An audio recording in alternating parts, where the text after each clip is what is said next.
Hello everybody, Tony Pellegrino here. We're back in front of my budget build YJ.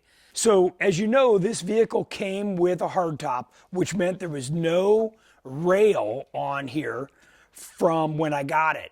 So I went out and procured some of these rails, gave them a quick touch up of black paint, located some hardware, because it does take kind of some specialty hardware, but I'm just going to use some 1/4 bolts and bolt these back on. These babies just kind of sit on here and go right back in. This will give you the ability to hook soft top back underneath here.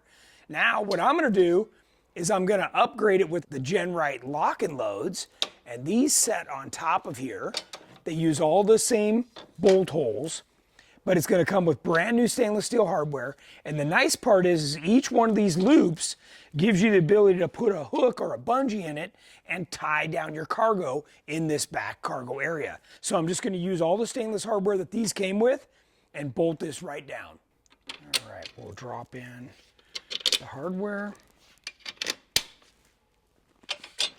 And then we'll just put a nut on the bottom of each one of these. And this baby would be locked down. There we go. Really nice upgrade. All right, now we're going to take the other one and the rails and go over and repeat the same steps on the other side. If you're interested in our lock and load system, go over to our website and check it out for more information.